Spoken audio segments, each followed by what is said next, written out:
Fala galera, bem-vindos a mais um episódio do podcast Universo Generalista. O meu nome é Bruno Macella. Aqui é a Valéria Duarte.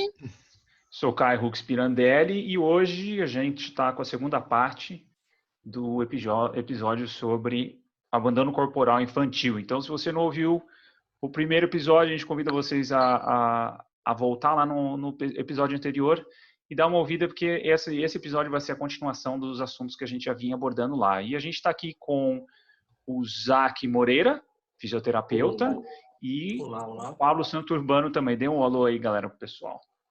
Oi, pessoal. Epa, tudo jóia? É nóis. Beleza. Muito bom. Então, pessoal, assim, só para a gente poder retomar, né, a gente abordou muito sobre como que está sendo feito nesse abandono corporal das crianças, como que eles interagem sendo pais e tudo mais. E agora a gente vai trazer um pouco de quais são os responsáveis, né, ou quais as estruturas que podem estar atrapalhando e incentivando a movimentação das crianças. E uma delas, acredito, que é de fundamental importância, são as escolas, né, o papel da escola nesse âmbito, né? Então, a pergunta para vocês dois é como que vocês veem esse papel da escola no incentivo para a movimentação e como está sendo feito e como que eles poderiam melhorar. Já que vocês têm filhos, né, vocês têm experiência. E assim, só um relato, né, interessante, que nos cursos que a gente faz, né, que o Pablo ministra, eu ministro, o Caval, a gente sempre traz essa ideia da movimentação e da prática sendo feita de forma mais libertária, entre aspas, né? Então, as pessoas poderem sentar no chão, levantar, se movimentar como vocês quiserem. E a gente vê no âmbito escolar, muitas vezes o contrário, né? A criança tendo que ficar sentada por muito tempo. E como vocês veem esse papel ou essa intervenção que a gente faz nos cursos, né? Das pessoas sentarem no chão, por exemplo, que incentiva muito a movimentação. E como isso pode ser transferido para as crianças? O que vocês acham? Ou se está sendo ou não, né? Já que vocês têm filhos, né? Acho que eu vou deixar o Pablito começar, porque os filhos dele são mais novos que os meus. Aí eu vou falar da atual conjuntura dos mais velhos, na verdade. Cara, eu esperava que você começasse, assim, eu vou te falar por quê. Porque os meus são muito novos e eles brincam muito ainda na escola, né? Então, mas eu acho que já tem algumas coisas que eu posso notar. Então, como eu tenho um de 4 e uma de 2, eles estão na educação infantil ainda, né? São bem pequenos. E eu acho que ainda há uma preocupação e um entendimento muito melhor em relação ao movimento quando você fala de educação infantil em geral. A gente também escolheu uma escola que a gente achava melhor nesse sentido, assim, né? Então pesou muito na nossa decisão a escola também nesse sentido. Então, eu acho que em relação à escola dos meus filhos, eu tenho muito pouco do que dizer, mas eu noto alguns padrões. Então, existe realmente um reforço, assim, uma tendência aos educadores e eu acho que até por uma pressão dos pais e por uma necessidade de responder mesmo, né, ao mercado, à exigência desses clientes aí, que são os pais, né, de focar mais nas disciplinas intelectuais. Então, eu já noto essa predileção, assim, né, deles focarem mais em coisas que estão mais ligadas à linguagem, mais ligadas à matemática mesmo, né. Curiosamente, assim, eu vejo muito pouco o Eric, que é o mais velho, falando de coisas em relação à biologia, à astrofísica, né? Que sei lá, seriam coisas que eu acho que dá para você. Eu converso com ele. Não, é sério, eu converso com ele disso, mas eu não falo de tipo buraco negro, velocidade da luz. Eu falo de planetas com o Eric, né? A gente olha para o céu e tal e tal. Então eu vejo ele falando, eu até vejo ele falando sobre isso às vezes que ele trouxe da escola, mas eu vejo muito menos ele falando disso do que de números, entendeu? Do que de letras, do que de desenhos. Então, assim, existe dentro do currículo ali, eu vou chutar, tá? Eu não fiz essa análise assim, mas depois, enquanto alguém estiver falando, eu posso até correr na cozinha e pegar a semana lá do Eric para fazer uma análise um pouquinho mais objetiva disso, mas eu acho que uns 70% das disciplinas são mais intelectualizadas. E agora a escola do Eric é bilíngue. Eu não lembro se a gente conversou isso no outro episódio. Você comentou. Então, aí os caras estão querendo cortar as aulas de movimentação, né? Que era uma aula super legal ali de educação corporal, na verdade, de exploração e tal, para colocar em inglês, né? Então, você vê, eu acho que existe essa tendência, sim. E quando isso está na roda dos pais, os pais eles sempre tendem a preferir, né? Eu acho que as coisas mais intelectuais, por toda essa noção de mercado que se tem, de se colocar e tudo mais, e achar que quando a gente traz uma pauta em relação a um movimento, atividade física, é meio coisa de maluco, de, sei lá... Perda de tempo. Maluco. Sabe? Sei lá, também. Mas eu falou vejo que tem uma isso, né? certa estranheza, assim, sabe? Sim. Quando a gente começa a falar dessas coisas. A gente falou disso, né? Dos pais serem sedentários, né? O quanto isso pode interferir, né? No primeiro episódio a gente tocou nesse assunto, então isso pode estar vindo de encontro, né? Talvez eles não encontrem uma importância, né? O que eu noto muito na escola das crianças é assim, tipo, a coordenadora, o diretor são muito preocupados com os pais. Excessivamente. Claro, porque são clientes, né? Claro. Então, tipo, eu vejo muito essa relação de cliente mesmo, assim. Então, eles não tocam muito barco, porque, putz, também, sei lá, eles são, no caso ali da Escola das Crianças, eles são super experientes, sabe? A coordenadora tem 20 anos de coordenação do infantil e o diretor mais umas décadas aí também. Então, que esses caras já devem ter tomado também sabe, de conflito, de treta, que eles já devem ter passado. Eu até entendo, por um lado, essa postura, assim, pelo lado deles, né? Mas pelo lado da educação eu não consigo, assim, tipo, eu falo, cara, eles têm que ser mais firmes, eu acho, né, nas decisões e tal. Então é isso, acho que é isso que eu tenho para falar por enquanto, né? Vamos ver, quando as crianças crescerem, talvez eu tenha outras noções aí. E você, Zac? Então, aí eu acho que como a cidade é um pouco maior, aqui a gente tem uma questão relacionada. Eu acho que o ponto de educação que o Pablo falou é um dos pontos mais gritantes, assim, porque a escola que as meninas estudam, Jari tem 5 aninhos agora e Esmeralda tem 9 anos, vai fazer 10 agora. Então, assim, todas as duas estão passando por um processo bem... Jari está passando por um processo de letramento agora, né? Então, ela está... Digamos que se existe uma meta dentro desse primeiro ano dela agora, desse ano agora de 2020, é ela identificar palavras e começar a ler. Mas todo o processo que a escola procura desenvolver, pelo menos nessa primeira etapa agora, é muito corporal, né? Então, as crianças brincam bastante, elas interagem bastante com o ambiente e usam o processo de intelectualização dentro do ambiente de brincadeiras, tá? Então, isso eu acho que está dentro da pedagogia. Então, a pedagogia para essa etapa de vida deles é isso, né? Usar a brincadeira, usar o corpo para fazer o aprendizado acontecer. Já a Esmeralda, que está no 4º ano, já mudam as coisas, né? Então, desde os 7 anos, o que a gente percebe é que o processo de intelectualização dentro da escola ele vai mudando e vai tentando calar o corpo. Sim. Né? Calar o corpo para que o intelecto prevaleça ali, porque agora está na hora de a gente começar a abrir a cabecinha e colocar um monte de conteúdo lá dentro.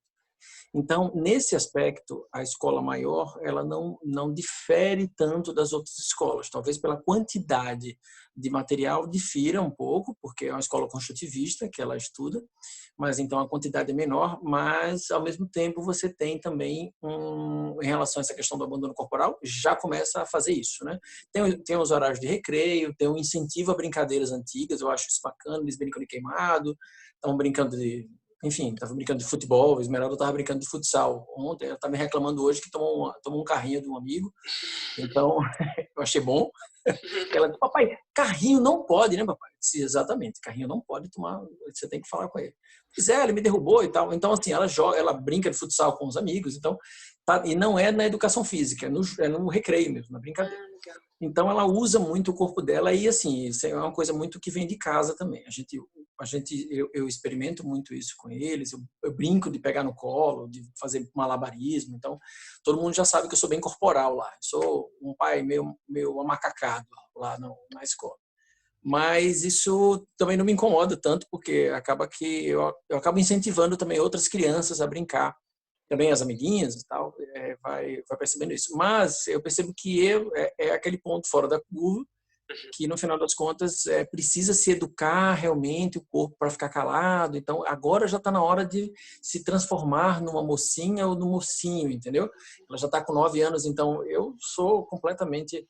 Dentro da escola a gente percebe que não tem esse incentivo de, digamos assim, adultizar as crianças. Mas a gente percebe que essa demanda é muito paterna e materna, né? No caso familiar. Então esse ponto acaba fazendo com que as coisas fiquem mais incongruentes, digamos assim, né? Se a gente for pensar dessa forma. Mas, assim, eu acho que tem uma correlação de que as crianças gostam de brincar ainda, elas adoram interagir entre si, tá? E elas adoram fazer atividades corporais, ainda. Esmeralda, com 10 anos, ainda faz muito isso e as amigas dela todas fazem isso, né? Eu percebo isso e os amiguinhos dela. Então, a escola ainda está dentro, ainda tem um espaço muito livre, muito aberto. Inclusive, eles nem incentivam que as crianças usem, por exemplo, calça jeans, né? Eles incentivam que as crianças usem shortinho mesmo para poder brincar e poder não se preocupar com a calça. Essa coisa da calça também já é uma vestimenta que já inibe mais um pouco o movimento, né? Então, Sim. Zac, mas... Por aí. Desculpa. E trazendo com um viés assim, de algo que eu estudo mais, né, que eu gosto, que é essa questão do hábito da criança descalça. Né? Então, hoje tem grandes linhas de pesquisa, né, falando sobre a importância de hábitos da criança ter esse hábito do descalço, né, e do quanto isso interfere em comportamento, interfere na morfologia, função dos pés, controle motor. Então, crianças que ficam mais descalças têm melhor desenvolvimento desses aspectos. Sim. E acho que principalmente para as crianças menores, né, como que é esse hábito para elas na escola? Provavelmente os seus filhos devem ter o hábito de ficar descalço em casa. Eles conseguem transferir isso para a escola permite? Como que é para vocês? Para a Jade, que é muito novinha, eles não incentivam, na verdade eles dão 2 opções, uma sandália aberta, né, tipo alpercatas, e uma sandália e sapato. E vocês vão se surpreender agora, mas Jade escolheu um sapato para ir para a escola esse ano, porque a alpercata dela já estava vencida, digamos assim. Ela escolheu um sapato e a gente conversou com ela e disse, não, filha, tal, tem uma sandalinha, eu quero um sapato, eu quero um sapato, eu quero um sapato. Ela pegou um sapato, tá? Ela usou um sapato. Só que ela chega na escola, ela tira o sapato. Só para chegar. Só para chegar. Ela quer, na verdade, o sapato foi por conta da mais velha, né? Que a mais velha, já na idade de Esmeralda, já não incentivam muito que vão de alpercatas, não, já vão de sapato mesmo. Sim. Aí ela fica usando o sapato, mas várias vezes já peguei Esmeralda descalça na escola, sapato do lado, dentro da bolsa, largado no pátio da escola também. Então, assim, na verdade, assim, a gente incentiva que elas se sintam à vontade, né? Então, o sapato em si, como elas ficam muito tempo descalças, aqui em casa ficam descalças, então sempre que pode ficar descalça, elas se sentem mais à vontade descalça mesmo. Então, a gente também deixa à vontade. Tá a fim de usar sapato? Tá, tudo bem. Por quê? Porque a gente em casa não usa, né? Claro. Tipo, quer ficar bonitinha, né? quer ficar arrumadinha para sair e tal, né? O pessoal gosta da família, né? Então, é importante usar, mas depois ela tira, ela fica de boas. Ela fica tranquila. Assim, a gente é bem libertário nesse sentido, a gente deixa à vontade. Mas quando a gente percebe que ela está usando uma coisa por conta de outras pessoas, digamos assim, eu quero botar essa coisa que vovó vai, ela gosta de me ver com essa sandália e tal, e a gente já começa a ficar de olho, já dando umas atenções, tipo, filha, você precisa usar o que você está sentindo à vontade, você não precisa se vestir para os outros, você precisa se vestir para você mesmo. Então, essa questão dessa educação mais social, assim, é bem específica, né? Legal. Quer comentar alguma coisa, Pablo, em relação a isso? Não, eu queria voltar um pouquinho lá, porque o Zac estava descrevendo a escola das filhas dele e, cara, eu conheci a escola das filhas dele e eu queria fazer uma ressalva, né? Sim. A escola é um ponto totalmente fora da curva, cara. Isso que o Zac... A escola pequena, a maior, eu acho que você não chegou aí para maior, né? Apesar de ser na maior, eu concordo com você, são pontos fora da curva do padrão de escola, inclusive. São pontos bem fora da curva. Eu acho que isso não é uma realidade nas escolas, assim, tipo... Não é. Ainda que o cenário que o Zac pintou, e até que eu pinto um pouco aqui, mas eu acho que isso não é a realidade da escola, da maioria das pessoas, das escolas em geral mesmo, assim, tipo, eu acho que isso não acontece. E trazendo um pouco desse lance do sapato, né, já você vê, na escola que a gente escolheu para os nossos filhos, que é uma das melhores aqui na cidade, que é uma cidade pequena, né, mas assim, a gente fez uma boa pesquisa para melhores, né? Talvez para a maioria das pessoas não seja, mas assim, para a gente. Lá eles não permitem descalço, né? Então tem que ir de tênis. E aí tem uma história muito engraçada, porque o Eric, a gente ainda colocava o tênis dele em algumas ocasiões. Mas a Maia, como ela já nasceu aqui, onde a gente mora hoje, então ela já nasceu numa casa com quintal, numa outra pegada, né? A Maia não é da cidade. Então a Maia nunca usou tênis. E aí, na primeira vez que ela foi para a escola, a gente comprou um tênis, cara, e ela caía muito.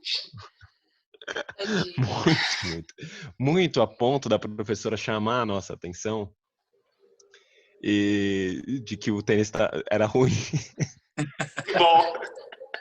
Você comprou um Nike pra menina, cara? De que o tênis era ruim, tava errado, né? E, de fato, a gente teve que comprar outro. Nossa. A gente teve que comprar outro, porque aquele lá, ele era muito minimalista, ele saía do pé, assim. Foi o mais minimalista que a gente encontrou, né? E ele acabava saindo do pé da Maia, porque ele era mais folgado e tal. Para uma meinha, cara. Então, aí a gente teve que comprar um mesmo, isso foi incrível, cara. E lá eles não permitem, tem na hora do parquinho eles podem ficar descalços, mas no resto do tempo eles precisam ficar de tênis. São coisas bobas, né? Então, Mas eu também penso como... eu não quero ficar chegando carteirando na escola dos meus filhos, sabe? Sim. Tipo, sei lá, levar o meu livro e mostrar pros caras o que eu... Sabe, tipo, eu acho isso meio chato, assim. Então eu tento ficar na minha e trocando uma ideia quando a oportunidade chega, mas é Pablo, uma sabe situação o um que pouco acontece dramática, comigo? assim. Eu vou de sandália, cara. Às vezes eu já cheguei Eu descalço para a também. escola das meninas, né? Eu já cheguei descalço para as meninas. Minha esposa olha para mim e faz assim: meu Deus. Mas eu vou, porque às vezes eu esqueço, cara, que eu tô. Às vezes eu esqueço. Tô Eu Eu penso, vou de às vezes, até bermuda ser também. um projeto, né? Sei lá, um projeto pedagógico ser apresentado para as escolas, né? Porque é uma saúde pública, se você pensar em alguns dados que você observa, né? Você não tem pé chato em crianças, né? Que se desenvolve com descalço. Sim. Então, Mas tem imagina... algumas escolas que pensam nisso, né? Sim, algumas, mas a grande maioria, acredito que Eu acho que ter não. essas obrigações, que tem essas regras do calçado. Eu acho que tem que ser algo mais maleável. Né? Eu acho assim que algumas pessoas pensam, mas o negócio não vai para frente. Uma vez um coordenador de uma escola de Bauru, uma melhor escola lá particular, me escreveu, falou que ele queria fazer um projeto sobre pés infantis, que ele queria começar o projeto dando uma palestra para os pais, para falar da importância, né? Eu escrevi um projeto, pergunta se me chamaram. Claro que não, né? Então, eu concordo com a Val. Eu acho que, assim, não tem brecha para conversa. Quando alguém começa a conversar, cara, tu até leva, assim, um pouco, pelo menos a minha parca experiência, não só com a escola só com a escola dos meus filhos, que foi ainda menor, mas até com essas oportunidades profissionais, que já surgiram várias vezes, inclusive, porque já são muito tempo falando sobre isso, né? Então, várias vezes acaba acontecendo de eu cair numa escola ali, conversar com alguém, tentar desenrolar uma coisa. Gente, não vai para frente. Assim, Não nunca deu vai. certo nenhuma. Agora que tá dando certo uma parada, mas no Sesc, né? Sabe assim, tipo, para criança pequena. Mas assim, no Sesc, que é uma entidade também totalmente Aberta, né? curva, né? Então, imagina, gente, é complicado isso, cara. Com Eu não vejo certeza. muita brecha para você conversar, sabe? Então, eu acho que se a iniciativa não parte da escola, e eu vou te falar, cara, vamos supor que desse certo ali da Val-I, é provável dos pais também, em algum Não momento, acabarem gostarem. podando isso, porque ninguém entende, esse conhecimento ele está muito distante das pessoas, né? Aquele documentário que a gente acabou participando lá do Pés Pés no no Chão, chão. Pés no Chão, né? Cara, é a única coisa em português meio que produzida falando disso, né? E mais popular, assim, tipo, não tem nada. A população, a gente vive numa bolha no qual a gente conversa muito disso, mas a população ela não tá nem ela nem sabe de que isso está acontecendo, né? Que as pessoas estão Eu acho começando. que voltando para esse ponto que o Pablo falou e trazendo o que a Val falou também, no Brasil, assim, as escolas que pensam nisso são escolas muito fora da curva, tá? E aí os pais que estão pensando sobre isso, eles também já escolheram essas escolas porque elas podem trazer esse tipo de assunto. Mas Sim. nas escolas que estão, e eu estou falando da escola que as minhas filhas estudam, é uma escola boa, como o Pablo falou, é uma escola que eu considero muito bacana, ela tem um pensamento diferenciado, mas ela está em extinção, porque o modelo de ensino está em extinção. Porque o modelo de ensino é todo montado hoje em dia para fabricar pequenos adultos produtores de empregados, enfim, empresários. Vestibular, Pequenos né? empresários, né? Então, Pequenos esse processo empreendedores. pequenos. Então isso está tudo muito enviesado. Então os pais estão definitivamente preocupados porque está tudo muito obscuro. A gente sabe disso do ponto de vista de o modelo de mercado que a gente conhece, ele vai mudar radicalmente daqui a poucos anos, daqui a poucas décadas, se forem muitas décadas, né? A gente vai ter décadas, a gente vai ter mudanças drásticas no Brasil inteiro, né? Pensando Legal. nisso, No no mundo mundo, e no né? Brasil inteiro. Então, isso está assustando todo mundo e está todo mundo meio que não vamos discutir isso não, porque o que eu quero que meu filho aprenda a fazer raiz quadrada, que é o mais importante. Então, Legal. Agora, posso acrescentar só uma coisa? Isso claro. que o Zac falou é muito importante, porque isso é uma falta de entendimento contextualizado das coisas, eu acho, e de longo prazo, né? Porque uma criança Sim. que não se movimenta, ela vai gerar um custo tão grande para a sociedade depois. E ninguém faz essa conta, né? Então, Não. o Lieberman falou isso numa entrevista recente que eu ouvi dele, o Daniel Lieberman, né? Ele diz que se a gente fizesse essa conta do quanto que a gente conseguiria prevenir simplesmente estimulando as pessoas a aumentarem o nível de atividade física delas, né? Quanto que a gente poderia prevenir dos maiores problemas, e eu não estou exagerando, assim, dos maiores problemas de saúde. Do top 10 dos maiores problemas de saúde, você vai encontrar ali os piores deles sendo preveníveis, ou então você se protegendo através do estímulo de atividade física, né? Sim. Então você vê como é uma noção bem... ela é Bem bem burra, né? Um pouquinho. localizada ali, é burra, cara, É burra. E na verdade, assim, tipo, é difícil porque também, quando que essas pessoas vão entrar em contato com esse contexto, né? Olha o quanto que a gente teve que dar volta Uhum. e entender e dar cabeçada e achar os caminhos e, pô, a maior parte do nosso processo é autodidata nesse tipo de sentido, então, aonde que essas pessoas vão achar isso? Eu tenho a resposta, é na gente, né?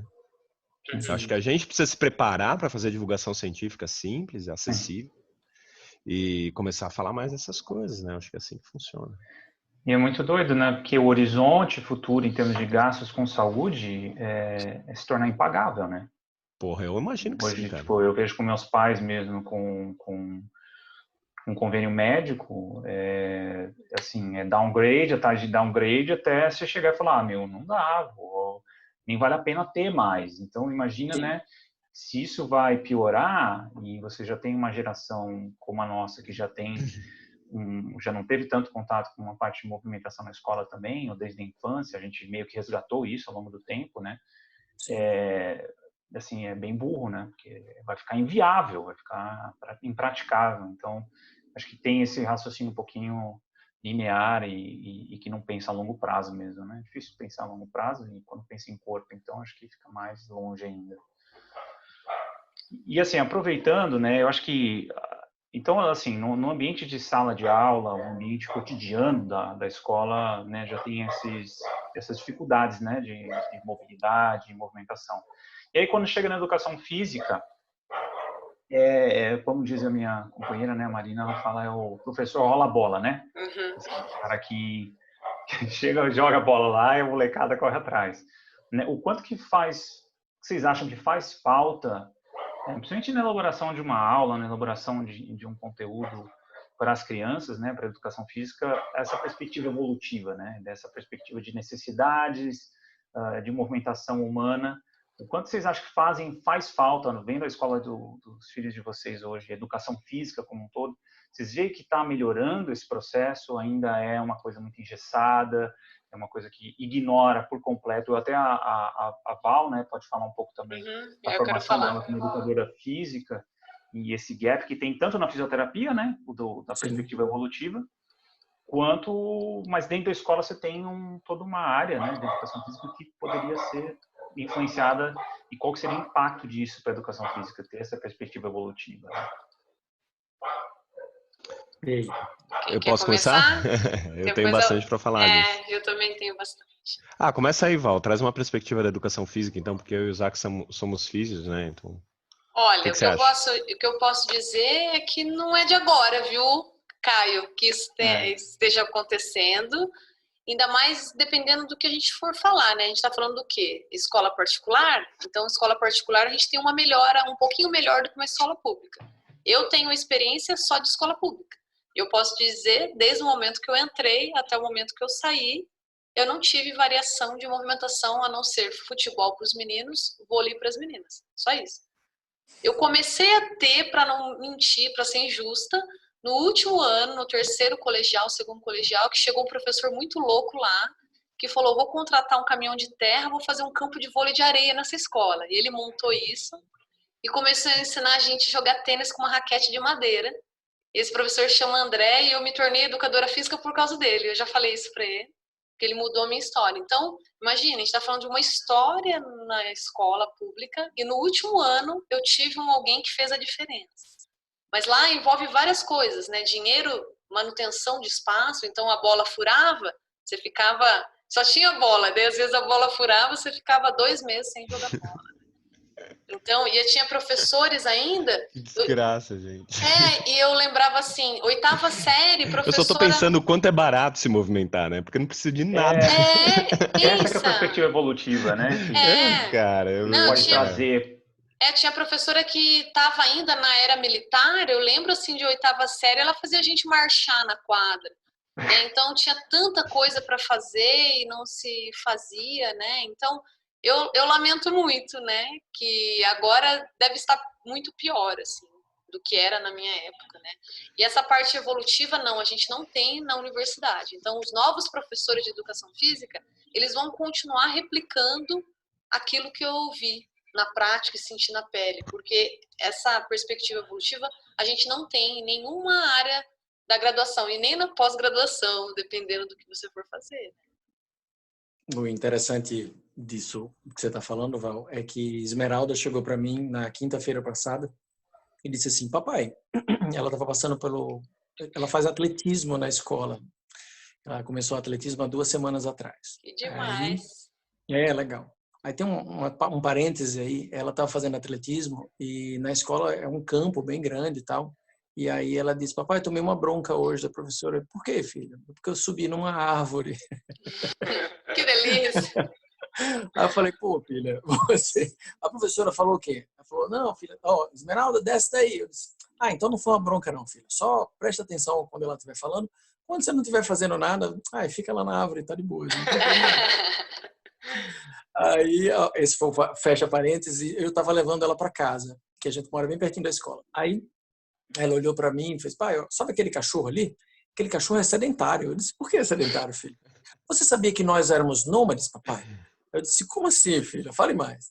E aí ela começou a falar um pouquinho sobre a evolução humana e falou sobre o início de tudo na África e tal. Eu falei, você viu isso aonde? Ela disse, em história. Eu disse, que bacana. Então, aí a gente começou a conversar, né? Que legal. E engraçado porque, assim, ela está vendo isso na escola agora e ela está fazendo educação física e são disciplinas que não se comunicam, né? Sim. Elas não se comunicam. Então, a gente está vendo um processo de ensino de história sobre nomadismo, sobre a evolução humana, etc., etc., e não se faz uma conexão disso com as atividades de educação física. Eu tenho um amigo que trabalha como profissional de educação física no Instituto de Tecnologia, nas antigas escolas técnicas, né, que agora são IFES, Instituto Federal, alguma coisa assim. E aí ele trabalha no Colégio de Aplicação, que é um colégio público que trabalha aqui dentro da Universidade Federal. E ele faz exatamente isso que eu acabei de dizer que que a escola de Esmeralda não faz. Ele reúne com todos os professores para saber quais são as demandas intelectuais que estão acontecendo, para ele trazer isso para o campo da educação física. Que legal. Eu sou muito fã dele, cara. O cara, ele faz muita coisa bacana. Os alunos dele devem ser muito fã dele também, né? Muito fã, muito fã. O cara porque deve ser um professor muito massa. Muito legal. Então, ele tem essa visão completamente diferenciada e de conexão, né, de integração das disciplinas intelectuais com as disciplinas corporais, porque a educação física ela não é para ser vista como uma atividade física só, ela é uma disciplina corporal. Então, a gente precisa fazer essa conexão, essa inter-relação aí, que, enfim, isso tem que ser feito em algum momento. Eu acho que dentro do processo de formação é o melhor momento, porque você está introduzindo isso para o aluno. Quando ele sair, ele sabe que isso existe, né? Então ele pode usar isso a favor. Se a escola permitir, se ela der embasamento, der abertura, aí ele puxa e trabalha aquilo ali dentro. Mas se não der, é mais perrengue, né, digamos assim, para fazer. Mas, de qualquer forma, ele conseguiu fazer numa instituição pública e está sendo super aceito. Todos os professores estão gostando pra caramba, inclusive porque o aprendizado melhora, né? Não tem jeito. O rendimento dos alunos melhora, porque você começa a falar do assunto da sala de aula na quadra de esportes. Então, isso... E você dá serviço para os alunos, para eles pesquisarem, para eles trazerem coisas. É muito bacana mesmo. Então, desculpa, Zé. Não, era só isso mesmo, só para finalizar. Não, eu acho que talvez, cara, ouvindo vocês aqui, pensando, né, é um tema que eu me debruço há tanto tempo, já falei muito disso, falo sempre nas minhas aulas, fiz vários vídeos falando disso, escrevi um capítulo inteiro do meu livro sobre isso. E ouvindo vocês falando, eu acho que talvez não seja só a instituição, sabe? Eu acho que o ponto, assim, tipo, se o profissional ele tem esse entendimento, já é boa parte do caminho. E aí, bom, você vê, as pessoas fazem isso em instituição pública, e eu não conheço só esse exemplo do Zac, eu conheço vários outros também, de pessoas que conseguem fazer uma coisa diferente. Eu acho que a coisa está melhorando, sabe? Talvez porque eu esteja na minha bolha, mas assim, tipo, antes eu não via ninguém falando disso, ninguém mesmo. E agora eu já vejo vários profissionais de educação física já trazendo essa perspectiva. São totalmente outliers, assim, né? Isso não está ainda na instituição, não está na formação de base, mas já vejo mais gente falando sobre isso, já vejo mais trabalhos diferentes trazendo isso. E aí tem outras duas coisas que eu queria falar sobre isso, para complementar, e eu vou falar aqui para eu não esquecer de tocar em nenhum dos dois tópicos. A primeira é sobre a história da Esmeralda subir na árvore. E a segunda é sobre a brincadeira. Então, sobre a Esmeralda subir na árvore, eu só penso numa coisa. Nessa profissional que está lá, com um monte de filho de pais que não entendem a importância de se movimentar e de subir numa árvore, e uma criança sobe e se machuca. Sim. Sabe, o que vai acontecer com essa profissional? Eu arrisco dizer que ela pode até perder o emprego. Assim, eu não acho que eu estou catastrofizando e exagerando. Eu arrisco dizer que pode acontecer uma coisa bem grave em relação a ela naquela situação que ela vai estar lá. Porque nem todo pai vai ser como o Zac, que inclusive a gente já sabe que a Esmeralda já caiu da árvore e ele teve toda uma resposta. Não sei se ele contou isso já no podcast aqui passado. Contou, né? Mas, assim, os pais estavam olhando, né?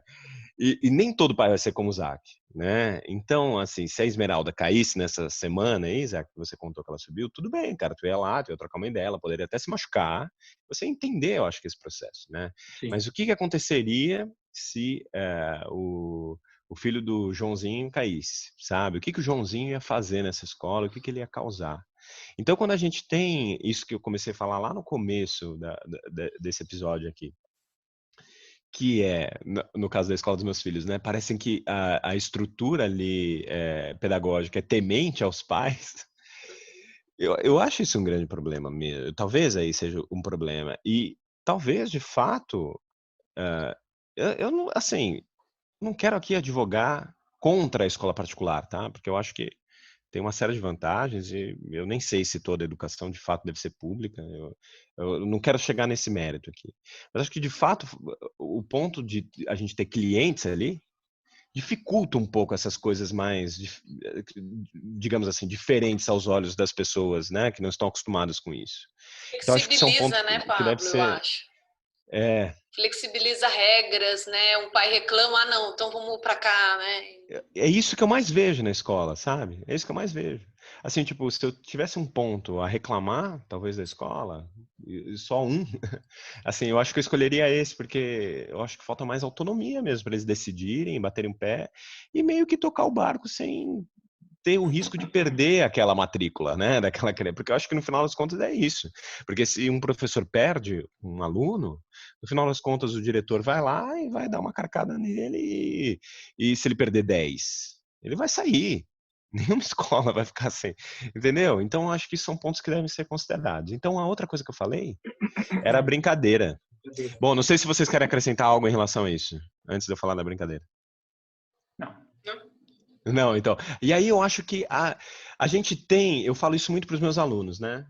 Quando a gente está conversando ali de evolução aplicada à ciência do movimento, porque eu falo muito isso que eu vou dizer para vocês agora para eles. Eu falo assim, evolução é uma coisa que a gente precisa entender para a gente compor o nosso arcabouço de conhecimento na hora de pensar, raciocinar sobre aquele caso que está na nossa frente, na hora de avaliar, na hora da gente abordar esta pessoa que está na nossa frente, na hora da gente prescrever, na hora da gente orientar e educar essa pessoa. Mas a pessoa, ela não precisa nem saber que você está usando um raciocínio evolutivo por trás. Você pode falar de milhões de coisas para substituir isso. Não, milhões talvez não, mas assim, você pode falar dos seus ancestrais mais diretos, né? Eu vou trazer os exemplos que eu sempre dou nos cursos aqui, que são os seus avós, por exemplo. Como era a vida do seu avô, né? E fazer essa comparação. Você não precisa chegar no ponto de falar de evolução. Você pode falar até de caçador-coletor, né? Você pode falar de, sei lá, de indígenas, né?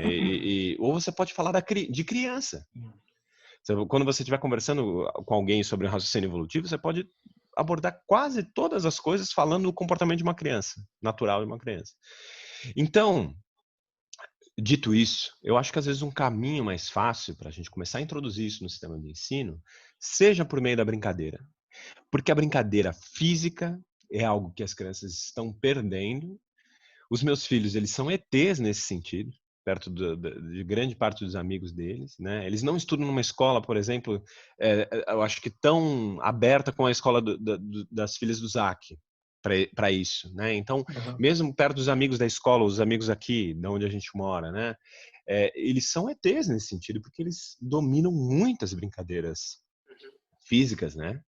Então, eu acho que só se o professor de educação física ele pensasse em brincar mais, e até como o Zac trouxe, né? A filha dele de 10 anos ainda brinca. Pô, que ótimo, né? E estender essas brincadeiras e amadurecendo essas brincadeiras conforme essas crianças virem pré-adolescentes e eventualmente adolescentes, dá para você amadurecer.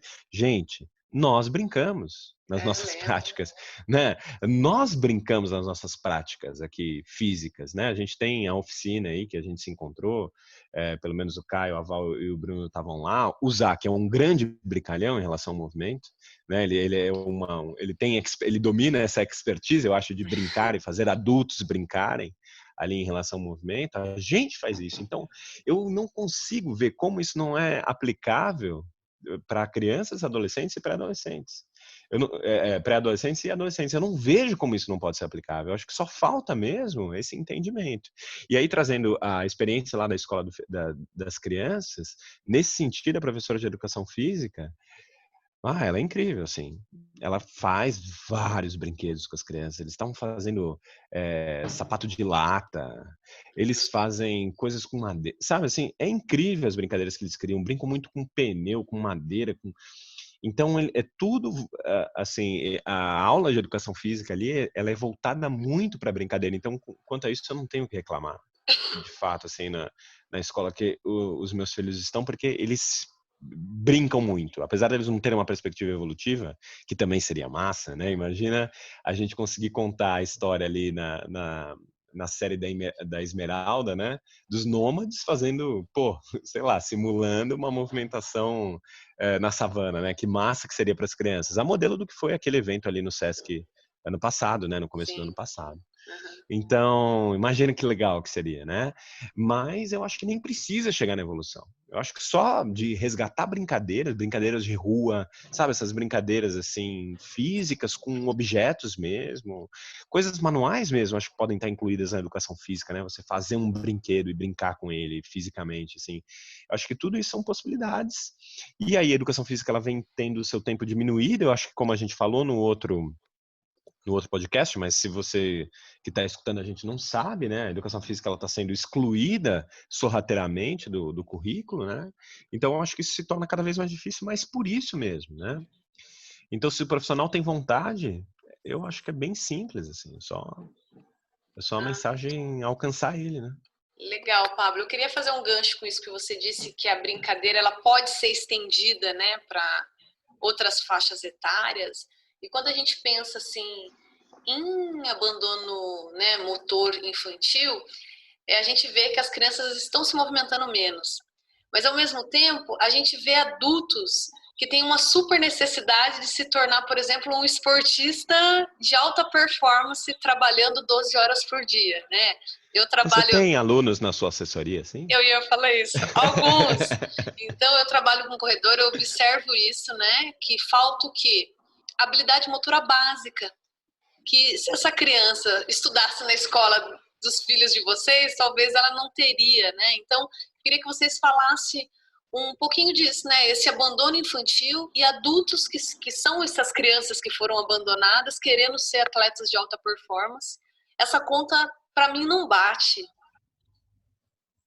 Queria que vocês discursassem um pouco.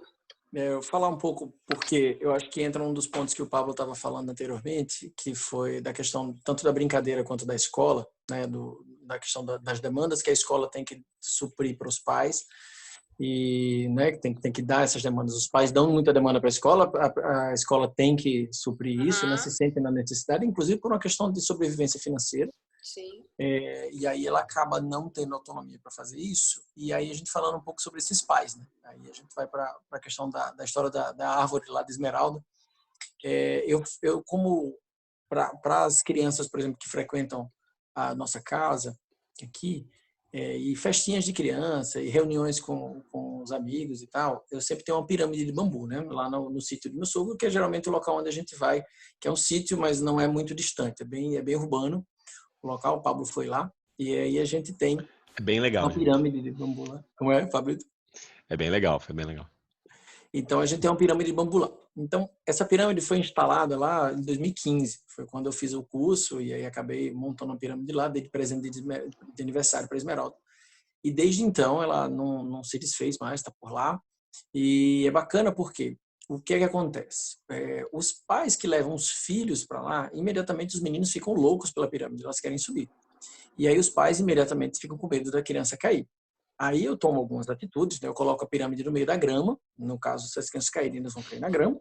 E o segundo, eu vou fazer uma tutoria, assim, sabe? Eu fico perto, fico mostrando e tal, e fico dizendo para os pais, assim, olha, não tem problema, ele precisa se aventurar um pouquinho mais. Veja aqui, ó, veja que legal. Aí eu vou explicando para ele como é que ele pode fazer o filho, né? E o pai vai olhando para minha cara assim, e eu vou sendo bem didático e bem, digamos, comunicação não violenta, né?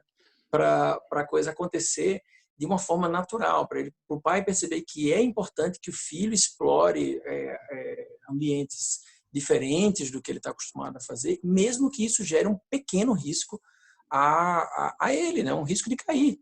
Mas qual a chance do menino morrer ali? Muito pequena, né? Então vamos minimizar. Não falo isso, né? Quais são as chances do seu filho morrer? Mas eu vou falando, olha, veja que legal, olha, ele tá subindo, tá, que bacana. Aí eu falo assim, ó, agora você já conquistou o primeiro andar, o segundo andar ainda não, vamos brincando. Aí, e vai, daqui a pouco, tô vendo o pai sentado comigo e o filho brincando sozinho. Então, tipo, já aconteceu isso várias vezes. Então, eu acho que essa aproximação gradual e lúdica mesmo do filho para com um objeto desse faz com que o pai comece a ficar com menos medo de deixar o filho se mover. E eu vou já também falando um pouco sobre essa questão da importância do movimento na vida da gente, né, no geral. E aí vindo para os pais aqui, da importância dos pais terem essa base, resgatarem essa base, para os pais poderem, inclusive, fazer as atividades físicas que eles estão se disponibilizando, né? Como eu corro também, eu trabalho muito com corredores aqui em Aracaju, e muitos deles me veem meio bicho grilo, assim, né? Que corro descalço, corro de five fingers e tal. E sou meio, digamos, raiz, mas nem sou essas raízes todas, assim. Eu sou um cara que bebe pouca água, eu fico meio menos na modinha, mas assim, tô na roda com a galera, né? Tô no clube de corrida, tô brincando com o pessoal e tal. Mas eu faço cócoras com o pessoal, então o pessoal começa a fazer junto comigo.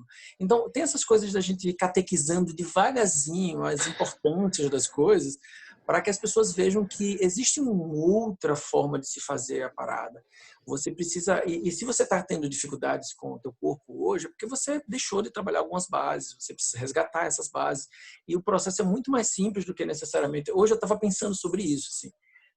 Como é importante um profissional, uma equipe interprofissional para trabalhar com atletas adultos que são sedentários, mas muito mais com objetivo educativo e preventivo do que necessariamente com objetivo restritivo, talvez assim. Por exemplo, um profissional de educação física para guiar os treinos, para criar de uma forma racional, menos violenta e menos competitiva, digamos assim. E um profissional fisioterapeuta, por exemplo, para evitar que o cara vá fazer fisioterapia, a importância dele entender a educação do corpo dele também. Então, esses processos que se apresentam no momento que partem basicamente da educação. Se o indivíduo sai desse processo de educação achando que sabe tudo e agora é só entrar num ritmo de mercado e seguir em frente, não, tá todo mundo, meus amigos estão todos correndo já 21 quilômetros, então eu só preciso fazer 10, duas corridas de 10 eu acho que já dá 20, então a próxima já pode ter uma meia maratona, né? Então é basicamente assim que o pessoal pensa, só que não, né? Só que não. Esse resgate, assim, estou falando um pouco bem da minha experiência profissional, pessoal, daqui de onde eu vivo, sabendo que isso as pessoas que se aproximam desse tipo de conhecimento, elas acabam fazendo isso talvez por um certo contágio social, vendo que as pessoas estão fazendo e tal. Para que serve esse tal de cócoras? Essas besteiras que a gente faz na internet, desafio do cócoras, por que serve? E daqui a pouco a pessoa está estudando para que serve aquilo e de repente ela vê, pô, que bacana. E um outro profissional olha para mim e diz assim, legal isso aí que você está fazendo. Então, acho que essa viralização bacana vai acontecendo quando você vai dando uma coisa que, apesar de ter uma questão lúdica associada, tem um fundo, como o Pablo falou, você não precisa falar especificamente de evolução para a coisa acontecer. Você precisa dar exemplos, você precisa ser lúdico, você precisa, eu acho que, ser não violento para trazer a pessoa, para ser convincente, sedutor, no caso, para fazer com que a pessoa faça aquilo ali e sinta que ela está fazendo uma coisa que, no final das contas, ela vai se sentir bem. Né? Legal. Você é muito sedutor, Zac. Quanto a isso, não se preocupe. Essa voz aí, não fala de mim não, porque é sua voz. Eu só pensei, assim, no transtorno de coordenação motora, porque eu estava estudando para revisar o meu livro, e saiu muita coisa nova. Então, eu fiquei pensando aqui no transtorno de coordenação motora, que está no DSM, né? Que é o Manual de Diagnóstico de Saúde Mental, já. Na verdade, já não. Desde 2013 já é um transtorno reconhecido. E eu fui fazer uma revisão de literatura sobre isso. E eu vi que existe essa hipótese mesmo de que os adultos que possuem uma baixa inteligência corporal, vamos dizer assim, né? Foram crianças que não foram expostas mesmo, né? Existem algumas hipóteses causais para outros fatores, aí, até mesmo genéticos, mas uma hipótese levantada é que são crianças que não se expuseram. E na prática mesmo, assim, tipo, quando eu trabalhei em São Paulo, eu via muita gente com isso, sabe? Só que eu não sabia muito bem o que era. Eu chamava as pessoas assim de descoordenada, né? Eu acho que até o transtorno de coordenação motora ele tem um sinônimo que está até descrito mesmo na literatura, que é transtorno do desajeitado, síndrome é alguma coisa assim. São pessoas muito desajeitadas que eu tinha uma amiga na faculdade, vou dar um exemplo, não vou falar quem é não. Vou dar um exemplo. Ela enfiava o dedo no olho dela aleatória, assim, do nada. De tão desajeitada que ela conseguia, do nada, tava andando, ela enfiava o dedo no olho e ela gritava. Sabe, é esse tipo de pessoa que derruba absolutamente tudo, que não se entende no corpo, né? Não, eu não tô querendo generalizar, mas assim, um exemplo, né? Assim, é uma pessoa que não tem esse reconhecimento do próprio corpo, às vezes por Espacial, né? falta de estímulo. Saca? É uma questão que é possível que seja por falta de estímulo mesmo. E se os adultos já estão se mostrando assim, eu temo muito pelas crianças, né? Os filhos Porque, deles eu temo, né? é, Imagina. e às vezes até eu vejo pais até que são, sei lá, relativamente ativos e tal, mas não tem esse cuidado que a gente discutiu bastante no outro episódio com a tela, né? Com essas brincadeiras mais abstratas. É, não tem esse cuidado. Eu acho que assim a galera tá muito deslumbrada, assim. Eu vejo muito esse lance da tecnologia hoje como o cigarro no começo do século passado, sabe? Tipo, até as crianças fumavam e depois a gente foi descobrir que tinha uma, sabe? Tipo, volta que não deu certo, né? Não, eu exagerei aqui, mas assim, tipo, é claro que tem, porque o cigarro não tem nada de bom, né? E eu acho que a tecnologia tem vários aspectos positivos, mas eu acho que as pessoas elas estão deixando isso, pelo menos ligado ao movimento, né, ser usado de modo desenfreado, até mesmo pelos adultos mesmo, né? E não estão fazendo um raciocínio aí é, básico, assim, para tentar entender quais são as consequências disso. E aí eu me preocupo não só com as crianças desses pais, já todos descoordenados, né, Val? Que aí já eu acho que já é uma coisa que vai ser a segunda geração, talvez. Sim. Mas tem uma galera aí que está caindo nessa mesma armadilha. Por outras questões mesmo, né? Às vezes os pais até foram ativos na infância, mas os filhos não vão ser. Ô, Pablo, aproveitando que você já fez o link da tecnologia, né? E o que vocês acham, assim, que daria para criar de estratégia encantadora que possa substituir a tecnologia, né? O smartphone, a tela. O que vocês fazem aí na casa de vocês para trocar? Substituir? Quer começar, Zach? Tem uma disputa, né? Vamos dizer assim. Tem uma disputa, ser mais atrativo, né? Tem como ganhar ou disputa. precisa limitar um pouco, que senão não tem como ganhar da tela. Tem que ser muito legal, né, a atividade, eu acho. Mas eu acho assim, quando eu vejo crianças, filhos dos meus amigos, até minha sobrinha, eu acho que falta também, às vezes, um pouco dos adultos, da atenção. Porque às vezes o Bruno vai lá para Bauru, ele faz qualquer coisa com a minha sobrinha, assim. Qualquer merda. Ela fica horas com ele sem lembrar do tablet. Pode falar. Pode. Então, eu acho que às vezes falta um pouco de criatividade, né? De fazer qualquer coisa. Porque eles querem essa atenção, né? Eu vou começar que meus filhos são mais novos, aí depois o Isaac fala. Tá. Já que eu tô já falando aqui. Cara, eu acho muito isso, assim. Tipo, por que eu acho isso? Porque a nossa estratégia aqui em casa, como a gente é consciente em relação ao uso disso, a gente usa exatamente a tela para quando a gente não pode ficar de olho neles. Não tem tempo, né? Precisa fazer alguma coisa. É exatamente isso, porque quando eu mesmo, cara, quando eu tô com eles assim, não tem, né? Eles vão me chamar para brincar, não tem como negar, entendeu? Assim, eu não vou negar. Se eu tô em casa, eu não vou negar. Mesmo que eu esteja fazendo, às vezes, uma coisa importante. Então, precisa de atenção e precisa de um cuidador, né? Então, a gente não tem cuidadores mais hoje. Então, a gente debateu um pouco isso também, eu acho que no outro episódio. É importante, cara. É importante ter uma pessoa disponível ali, né? E para brincar mesmo fisicamente. Então, o que eu tô tentando fazer, eu fiz isso muito com o Eric no começo, né? Que era ensinar ele a brincar com a Lupita. E agora eu tô mediando as brincadeiras entre o Eric, a Maia e a Lupita. Então, ai, que legal. E é uma coisa que tem acontecido cada vez mais, assim. A gente Lupita consegue períodos, às vezes, de 1 hora. A gente ainda... Uma contextualizada. Então, a Lupita é a cachorra, né? Porque Lupita pode ser nome de gente, né? Inclusive, eu tenho uma tia na Espanha que é a tia Guadalupe, que é a tia Lupita. Né? Ela era, né? Morreu. Mas tem mesmo, assim. E a Lupita é a cachorra, né? Então, mas aí a cachorra faz o papel desse cuidador. Entretém modo, ele, né? E estimula, né? Então, porque a criança, ou a brincadeira, eu vejo com a Erika, com a Maia, né? Ou a brincadeira degringola por uma briga, né? Ou ela morre muitas vezes. Então, precisa de alguém um pouco mais experiente. Eu acho que quem faria esse papel nos clãs, né, nas comunidades, digamos assim, mais familiares, seriam as crianças mais velhas. Mas aí, como a gente não tem criança mais velha, acho que tem alguns momentos que a gente precisa ir lá intervir e redirecionar, A né? brincadeira. E agora, assim, eu queria me gabar um pouco aqui, que a gente já consegue ficar, às vezes, até uns 40 minutos, 1 hora, com as crianças brincando sozinhas, assim. Sem ter que... Esquece elas. Então, tipo, isso é um Que processo legal. que vai O Isaac tá acontecendo, batendo assim. palma. Mas eu tenho certeza que com as filhas do Isaac é o mesmo também, porque elas são maiorzinhas, né? Muito Eu acho legal. que... Diga aí, Isaac. Hoje a gente estava em casa,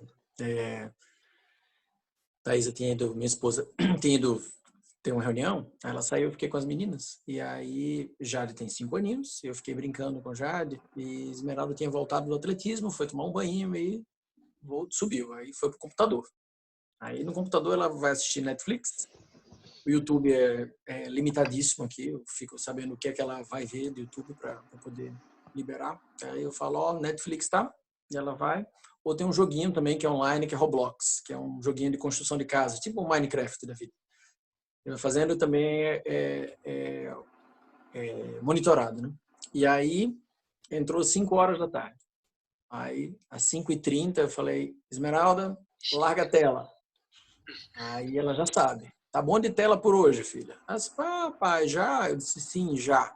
E o que é que eu vou fazer? Ela disse, aí eu disse, não sei. Desce aqui para ficar comigo. Aí ela desce, fica comigo, aí começa a reclamar, vamos jogar uma outra coisa, vamos fazer não sei o que. Eu disse, não, o que você quer fazer agora? Eu queria ir para a tela. Eu disse, então vamos ficar aqui no meu colo, vamos ficar aqui conversando. Aí daqui a pouco a gente tá brincando. Nós 3 estamos brincando, eu, Jade, Esmeralda. Isso é natural, eu não vou... Eu realmente... A substituição, eu acho que a melhor substituição é a presença. Então, quando você...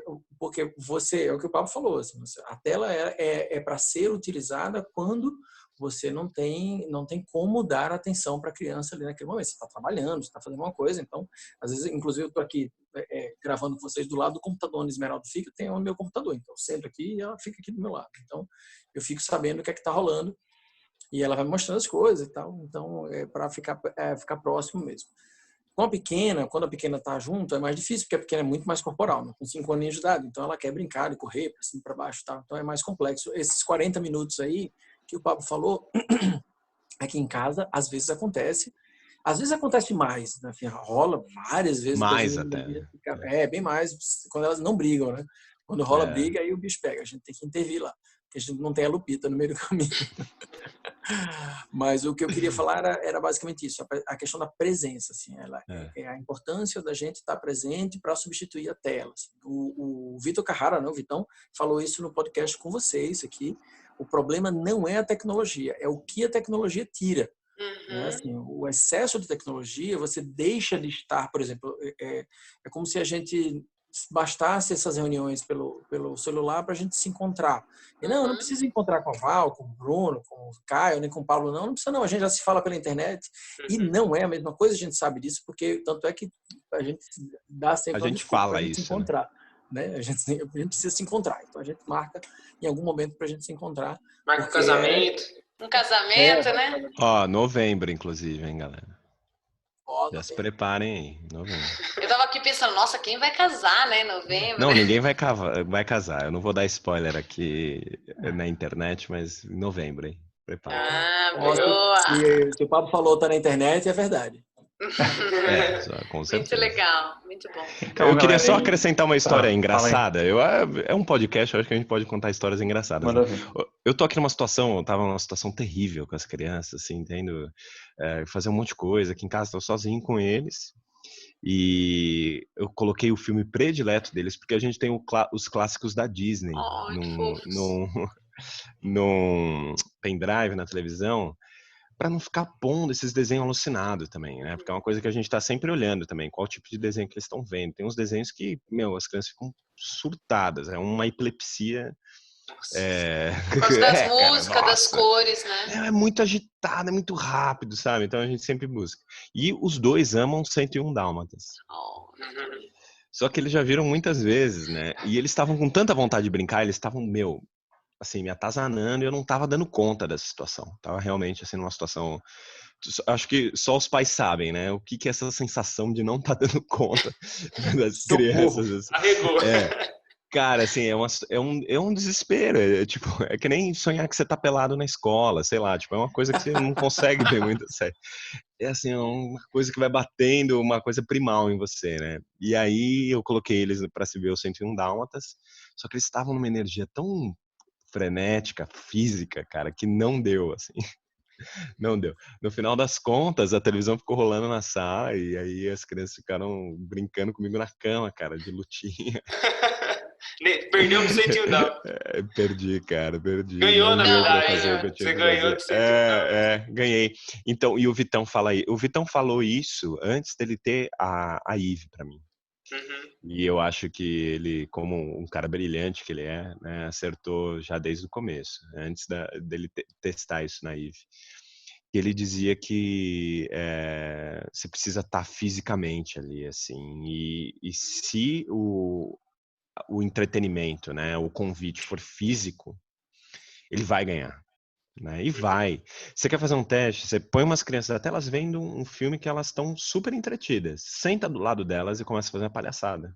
Uhum. Eu já fiz isso, sabe? Assim, quando eu quero tirar as crianças da televisão, faço isso direto. Você senta do lado delas e começa a indicar, assim, né? A provocar elas, a fazer uma palhaçada, ou Dançar, uma né? coisa que eu fazia muito com as crianças quando elas eram bebês, né? Tipo, deita no chão. A pediatra do Eric lá em Santos falava muito isso. Ela falava assim, quando você desce no nível da criança, quando você vai para o chão no nível da criança, ela acha isso incrível, porque o mundo dela é ver pessoas gigantescas no qual ela só enxerga a canela. Uhum. Entendeu? Que precisam se abaixar para falar com ela, e elas fazem isso raramente. Se você vai para o nível da criança, ela acha isso incrível, incrível. Para a criança é uma experiência, assim, muito, muito extasiante. Então faça isso com seu filho. E já na época, né, o Eric nasceu em 2015, a gente já tinha todo esse contexto desenvolvido aqui, então aquilo caiu como uma luva para mim, né? E eu testava muito isso, eu ia pro chão, né?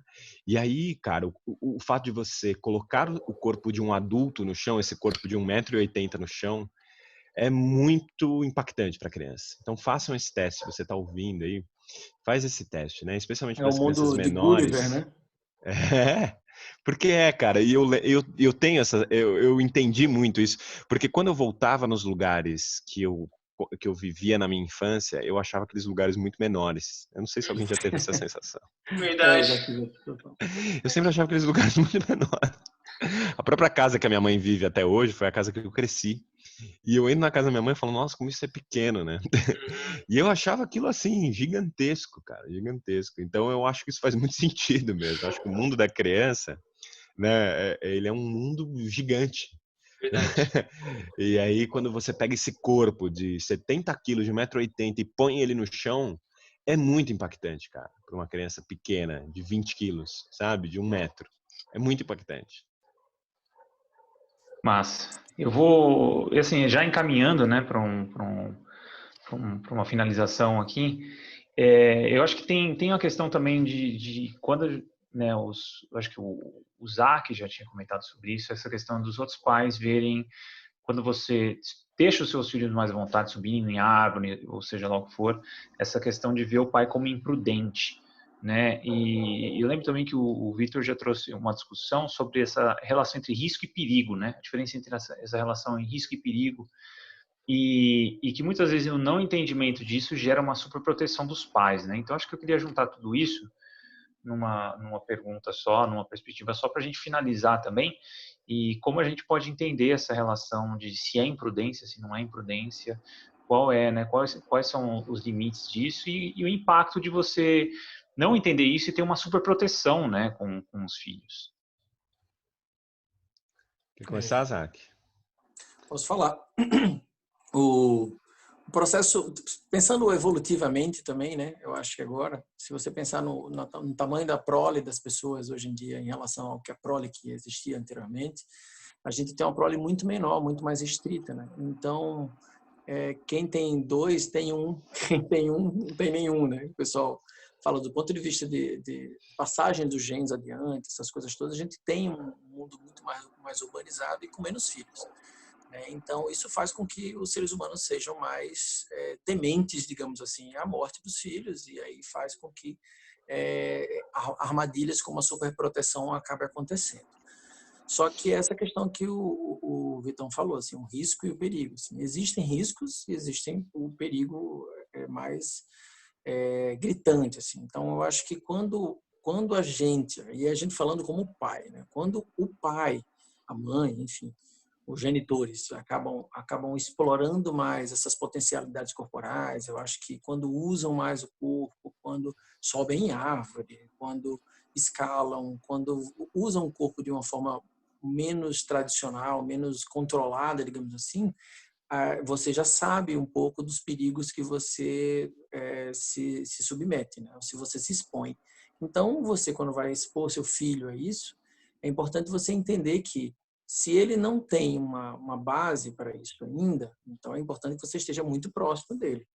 E aí sim você vai ter uma proteção adequada.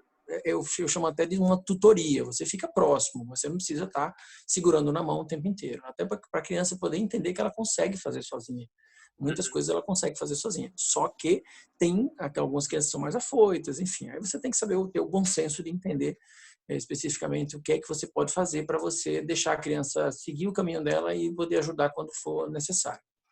Mas essa questão do empoderamento do corpo da própria criança para esse tipo de ambiente, eu falo da árvore porque é um local onde eu tenho um ambiente mais exploratório, digamos assim, mais diferenciado, porque toda a árvore você sobe sempre de uma forma diferente e o galho, a ramificação da árvore, ela faz com que você crie estratégias motoras de exploração do espaço, que isso vai de acordo, que isso cognitivamente vai fazer com que a criança vá ampliando seu engrama motor dela ali a partir dali. Então, os pais ficam com muito medo justamente por conta disso, porque não é um ambiente controlado.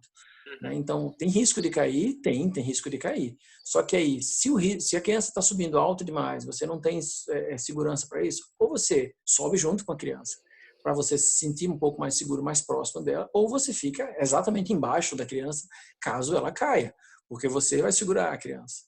Enfim, você também não vai deixar a criança subir num coqueiro se você não dá conta disso, né? Se a criança também não sabe. Então, você precisa ter essa questão do bom senso. Mas eu acho que isso parte do princípio do autoconhecimento. Se você se conhece, você conhece a potencialidade do seu corpo, do ambiente que você já está explorando, a criança tem uma chance de fazer da mesma forma. Né? Então, você sabe um pouquinho para qual o ambiente que ele está indo explorar também.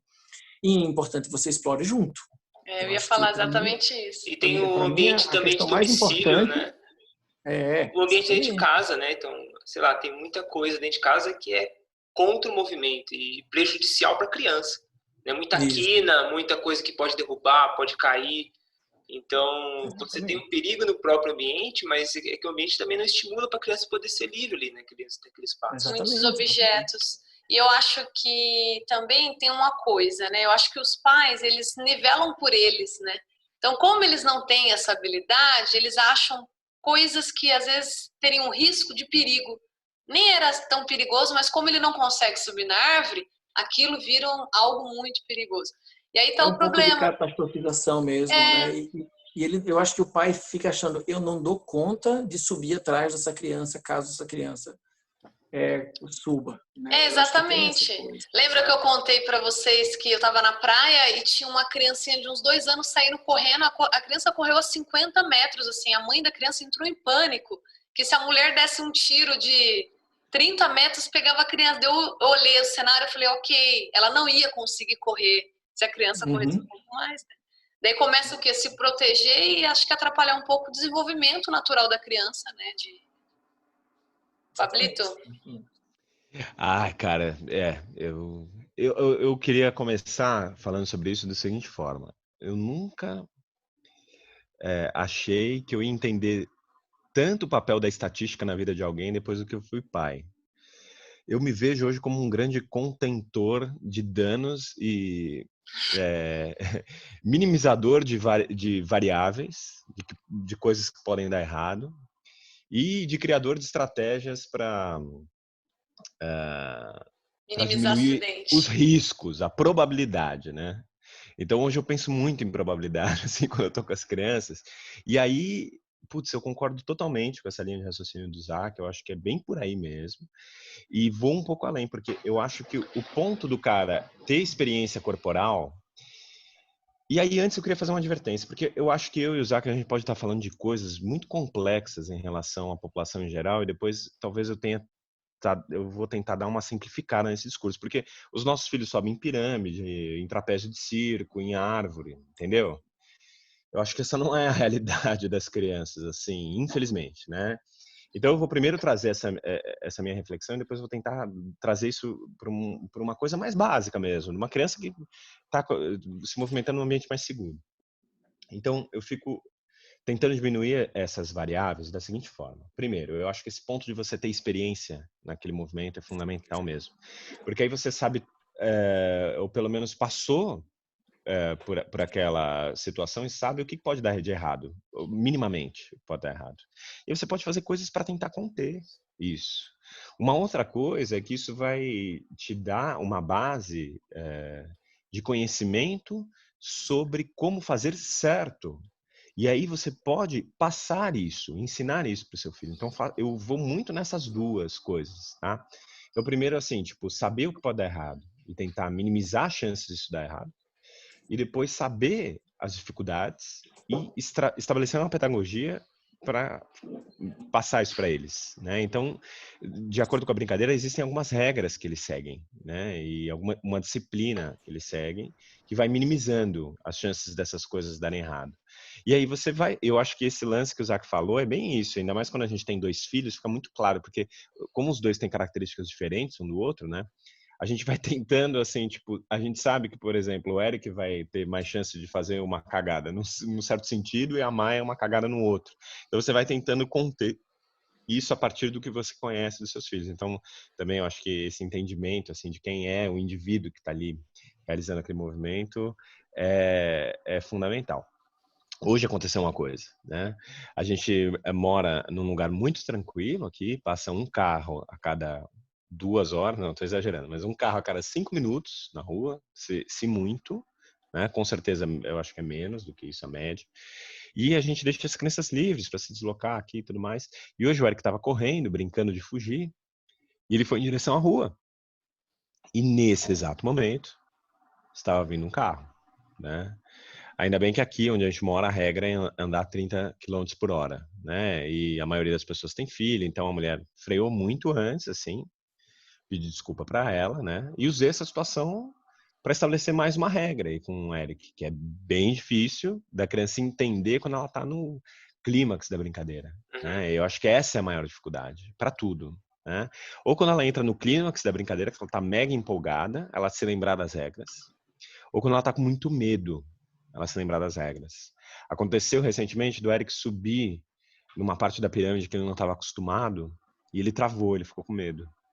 E ele já tinha subido e descido algumas vezes. Mas ele travou. Ele ficou com medo.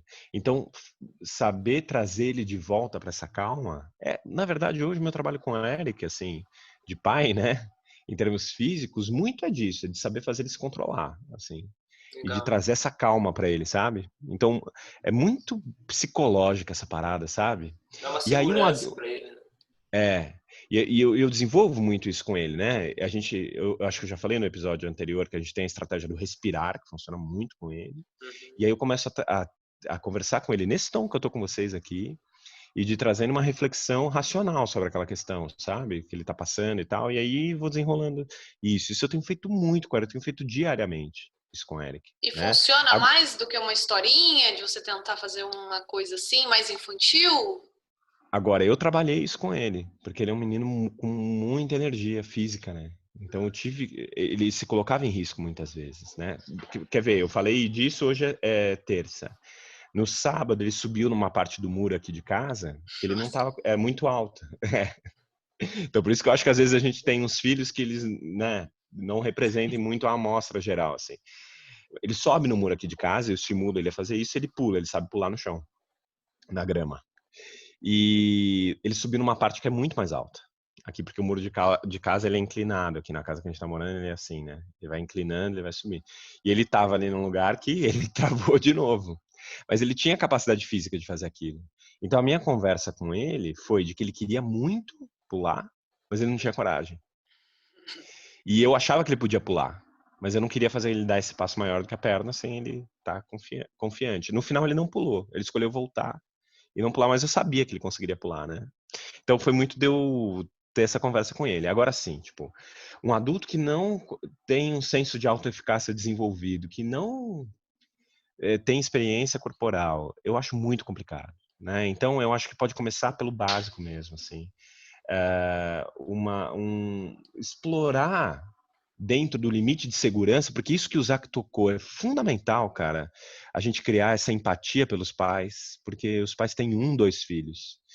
E eu não estou nem dizendo em termos culturais, eu acho que esse argumento biológico que o Zach trouxe é fundamental, você entender que seu gene está sendo muito menos passado para frente do que antes. Você não tem uma garantia. E hoje ainda você tem grande parte das pessoas que escolhem não se reproduzir.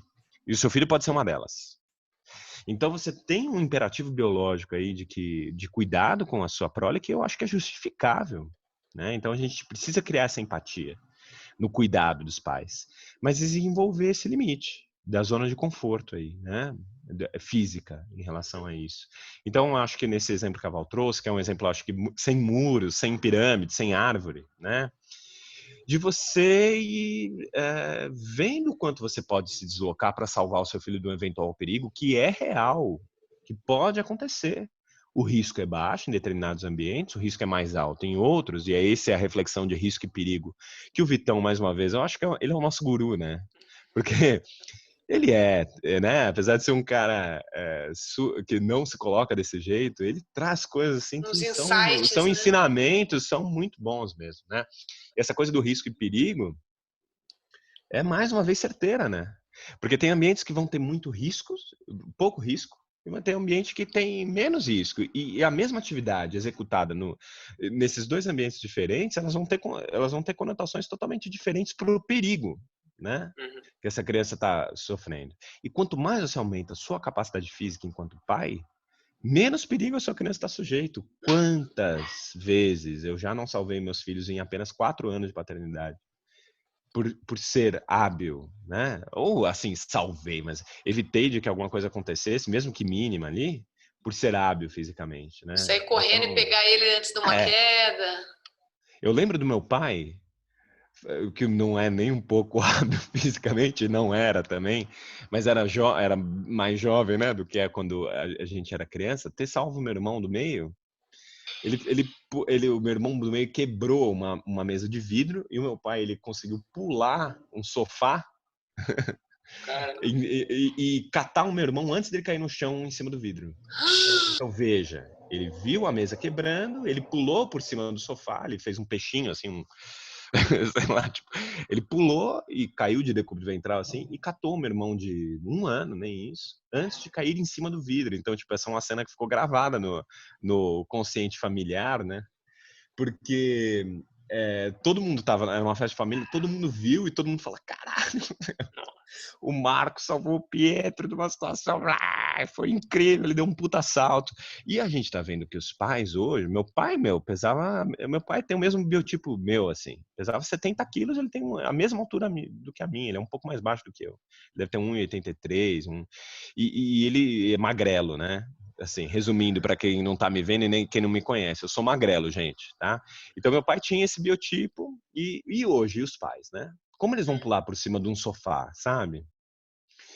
Então acho que essa é a pergunta fundamental. Como eu posso ir expandindo, e a reflexão fundamental aqui, né? Como eu posso expandir na minha zona de conforto física para eu gerar mais segurança para o meu filho e não podar ele dessas situações que vão ser fundamentais para o desenvolvimento dele enquanto ser humano, né? Eu não sei se a gente abordou o suficiente isso aqui no nosso podcast. Talvez possa ter uma parte 3, mas já me autoconvidando.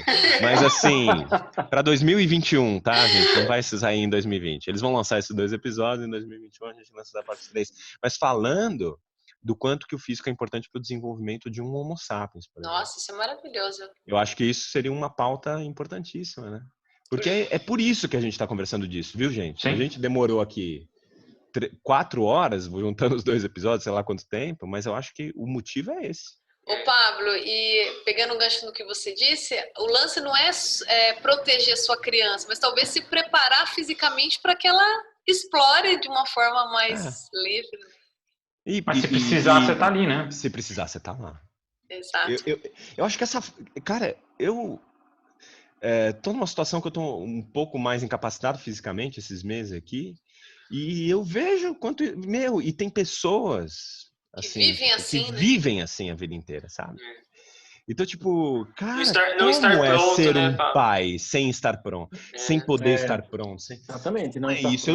Cara, eu gostaria de ter alguém aqui nesse podcast pra gente fazer essa pergunta bem franca, assim, sabe? E ver uma perspectiva aqui de um humano que não tá pronto fisicamente pra lidar com o filho dele. Ô, Pablo, eu extrapolo isso para tudo. Quando eu vejo um policial, por exemplo, muito fora de forma, eu falo, meu Deus, como ele vai pular um muro, né, para salvar alguém. Eu extrapolo para tudo, né? Eu tenho na família um policial, né? E eu falo muito isso para ele. Ele tá parecendo aquele policial dos Simpsons atualmente. Mas ele não deveria ser assim, né? E é interessante, até trazendo, eu não vou falar quem é aqui, até trazendo isso. Ele começou super capaz fisicamente. Até para passar no teste para a polícia você precisa, né? Sim. E super capaz, assim. Tem várias histórias dele até, pegando bandido, fazendo coisas dignas de filme. Mas, e como, né? Isso vai se instalando. E até mesmo em profissões físicas, cara, policial é uma profissão física. Imagine um pai, né, que vai achar que isso não precisa estar no currículo de um pai. É difícil. Eu chego para esse meu familiar e falo, cara, você precisa ser mais capaz fisicamente e tal. E ele entende racionalmente, mas é difícil ele vencer essa tendência social que puxa ele para o outro lado, sabe? Mas acho que a gente cai de novo nessa questão da economia humana, né? E da economia de mercado. Porque se o cara não desenvolve essa economia humana, que é um respaldo para a saúde dele, para o bem-estar dele, se ele não tem isso, o que ele faz? Ele acaba pagando para alguém ficar ali de cão de guarda do seu filho, né? Então paga uma babá. Você terceiriza, né? Terceiriza. Exatamente. Vai terceirizando tudo. Você perde... Uma das coisas que eu até vejo hoje, por exemplo, tem horários de consultório que eu não abro para poder ficar com as meninas. Me perguntam assim, quinta-feira à tarde. Quinta-feira à tarde eu não vou. Tem um horário que eu fico com as meninas até um horáriozinho, depois, esse horário eu tenho um paciente que eu atendo, mas os outros, todo a tarde está com elas. Né? Então, legal, cara, isso é fundamental. Tem coisas bacanas assim. Cara, faz parte da decisão de ser pai. Eu acho assim. Tipo, e mãe, né? Então, assim, você tá pensando que você quer ter filho? Eu acho que as pessoas precisam ter filho, tá? Então, eu acho que as pessoas precisam ter filho, a gente precisa de pessoas boas no mundo e uma nova geração para construir um mundo melhor, né? Então, se você quer ter filho, se prepara, e se prepara assim, poder fazer, não precisa de muito, mas assim, tipo, não fica na porra, já que pode falar palavrão aqui nesse podcast, na porra do celular quando você estiver em casa, cara. Honre a merda da 1h30 que você tem com seu filho. Honre, se prepare para quando você tiver filho, não fica na merda do celular, não faça isso. Tente abrir um horário na tua agenda de uma tarde, cara. Isso vai ficar marcado na memória das gurias aí pro resto da vida delas. O pai ficava quinta-feira à tarde com a gente, cara. É muito. Pros dias de hoje, isso é muito. O pai ficava, entendeu? Tipo, imagina elas com 20 anos falando, lembra quando o pai ficava toda quinta-feira com a gente em casa, sabe? Tipo, é isso, cara, pense nisso. Se você quiser ter filho, tipo, se prepare para isso, se prepare para ter esse tempo, honre essa missão, né? Se prepare não fisicamente, filho porque as suas né? amigas estão... E fisicamente, né? E não tenha filho porque as suas amigas estão tendo, caceta. Não tenha filho porque você, sabe? Tipo... Porque você tem que ter filho. É um adereço, né? Tipo, cara, honre aquele ser humano que tá lá. Não faça merda com ele, né? Mas é uma das coisas que me incentiva a atividade física, assim, é muito isso, né? Eu vou ter filho, né, tô planejando para em breve aí. Este ano! Ano que vem. Novembro, ano que vem. Mas eu já... Novembro vai ser a concepção, gente. Mas é uma das coisas que eu sempre levo, assim, algumas pessoas perguntam, mas por que você faz tanta coisa, né? Ou com yoga, ou que eu me interesso, né? Como é que eu, como economista, vim parar aqui no meio, né? E é muito pela questão de autonomia, né? E eu acho que eu penso muito isso. Você fica pai mais velho, né? A minha companheira mais nova, mas é que eu sei a demanda, principalmente dos meus amigos, né? Que estão aqui contando a demanda. Relatos, né, Caio? Não, e você tem um monte de amigo que não é da área do movimento, você tá ligado, que eles são pais também, que às vezes os caras estão sofrendo, porque eu tenho também, né? Exato. Vejo, mas os caras são então é uma das coisas que me faz, assim, né? A questão da autonomia, de ser forte para ser útil para os meus familiares, né? Para meus pais, para o meu irmão, para as pessoas, para vocês, para as pessoas mais próximas de mim, mas em especial para ser pai, né? Assim, vou ter aí uma demanda física por parte dos meus filhos por um bom período, né? Então, se eu tiver detonado agora, acabou, né? Eu não vou conseguir cumprir esse papel minimamente. Então, é umas coisas que é um tipo de coisa que eu tenho no horizonte que me incentiva a... Tá com quantos anos, Caio? Eu tô com 30 e... fazer 38. Bicho. Precisa malhar muito, hein? Não, cara, eu acho que você vai ser um pai fodão, cara. Velho. Acho que você vai ser um coroa fodão, eu acho. Vai ser tipo assim, o Chuck Norris, cara. Pô, velho, a barba desse cara tá preta, mais velha do que eu, barba preta. Muito bom, meninos. Beleza, galera. Valeu demais aí muito bom mesmo. Valeu. Pelos 2 episódios aí. Eu acho que vale a pena a gente revisitar esse tema mais para frente com outras perspectivas, né? E talvez trazer mais pessoas aí para conversar, mas valeu demais. Só tenho a agradecer aí pro Zac e Pablo pela participação. Eu que agradeço, cara. Eu adoro falar com vocês e adoro que vocês me convidem. Muito obrigado por me convidar para esse ilustre evento. Muito feliz mesmo de ter podido participar daqui. Muito bacana, velho. Feliz demais. Obrigada pela experiência de vocês, viu? Que nós não somos pais, né? A gente precisava de alguém com a vivência. Valeu, pô. Obrigado. Muito bom. Foi uma conversa de amigos, mas só que a gente vai divulgar isso pro mundo inteiro. A gente falou menos palavrão, mas o Pablo marcou ponto aí. Eu não sabia que podia falar, eu acho, não sei. Pode. Eu até me comportei que só, eu nem fiz tanta zoeira aqui hoje. Ô, galera, vamos comprar a vaquinha do microfone aí, por favor. A gente tá esperando a doação de vocês, pessoal. Vamos lá. Pagar um microfone, um microfone para os caras fazerem podcast pro resto da vida pra gente, de graça. Exatamente. Pode ser de graça, pode ser 5, não precisa ser muito. 5, põe 5 lá na vaquinha, meu. 5, 10, 50. 100, 500 ia ficar lindo. 3 de 500 já fecha, já. Pô, fechou. Beleza, galera. Valeu demais. Até a próxima aí. Obrigado. Valeu, um abraço. Falou, beijão. Valeu.